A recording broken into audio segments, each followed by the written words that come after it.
On Sunday, January 19th, hosted at the West Bloomfield Middle School, United We Walk marked its 31st annual event, bringing together over 300 students, staff, and community members for a great cause. And with us right here live on the Splash to give us a general recap of that event, we have United We Walk co-chair Sonia James joining us on the Splash Live. Thank you for being here, Sonia.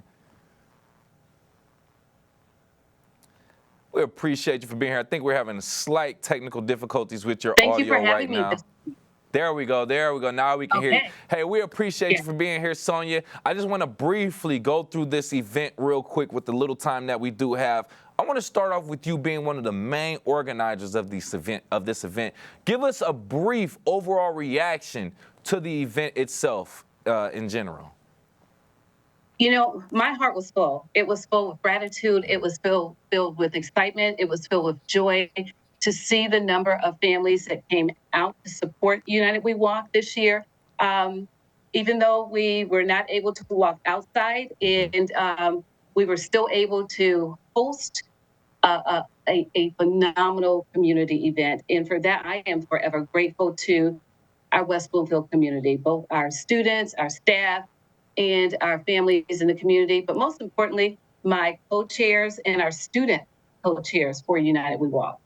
Such a very impactful event. This is just coming from my perspective. The first one that I attended, that room was packed full of people. I'm talking about seats filled, standing room all the way around. One moment you look around, you're just like, wow, this is such a great turnout. But I want to get to the key message of that, right? Our keynote speaker, Dr. Roy Bishop. From your angle, how does Dr. Roy Bishop's message resonate with this year's theme to inspire attendees? You know, he came with the message of giving us to lead, learn, and be kind, right? And with those three things in terms of building bridges and connecting us to the future, it really just encapsulates what we have to do each and every day. And it's an individual charge to each and every one of us in terms of how do we lead, we must continue to learn, and also being kind to each other, no matter where we are from, our background, our religious belief, that we're all in this world to coexist together. And that message just rang, and it was very simple: lead, learn, and be kind. Mm-hmm. So it is very simple, you know, standards that we should live by each and every day.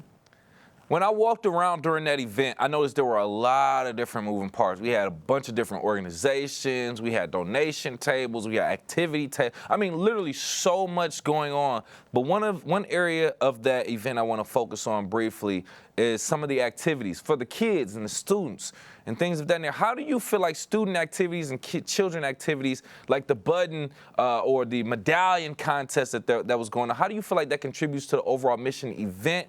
And how does that build bridges for the younger generation to connect with the message of Dr. Martin Luther King? That's a great question. I want to say a shout out to our student co-chairs who helped really plan and organize the room events for our students to engage in. And that's one of the big things in terms of the push is not just for the community, but it's also for our students, and to get our students to learn more, just not learn more about Dr. King, just more for them to go deeper instead, and not just the surface piece of Dr. King, but really understanding his message, his cause, and why he fought the causes that he fought for. And for them, in terms of how do they, as students, begin to live a legacy of peace, a legacy of justice, and a legacy of humankind. So in each of the rooms, there were 4 different rooms that students could actually go into. Mm-hmm. There was a reading room that was sponsored by the Men of Alpha Phi Alpha Fraternity Incorporated. There was a room to create a timeline for Dr. Martin Luther King Jr., and that was his life and his legacy. To go a little deeper, there was also a friendship making room where the students could make messages of friendship and bracelets for other students. And then the medallions, that was the peace medallions. That was something that was sponsored by the West Bloomfield Public Library, where they could make those peace medallions and spread the message of peace, not only within their families, but within their communities. So they had an opportunity to continue to make those medallions and give them out, not just to keep for themselves, Right. but to give them out to community members as well. Right, and that was something that I learned while I was there too, and it just goes to speak to the great effort of giving back to those and helping, like we said, building that bridge of the younger generation to the message of Martin Luther King, which was over 60 years ago at this point. So I think that's Yeah. extremely, extremely important. Don't want to hold you up too much longer. We appreciate all the effort and the work that it took to build that event and have it going on. I do want to ask, what are the long-term aspirations for United We Walk after we just experienced the 31st annual? And then how can residents of West Bloomfield get more involved in the future events? We do have a website, which is United We Walk, WBSD.org. They could go there and sign up to become a member of the United We Walk committee. Our long-term goals is to continue to grow. And have more community involvement. As you said, there were so many community members there in terms of our outreach. We had the diversity task force represented. We had the Rotary Club represented.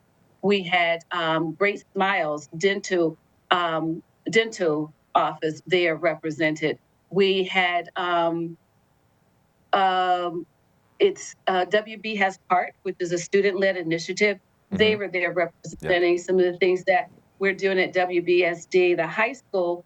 But we also, I just want to give a plug to YSA, which is Youth Service Organization. We received a $5,000 grant to help with United We Walk this year. So we want to just continue, grow in terms of community participation and let it not just be that day.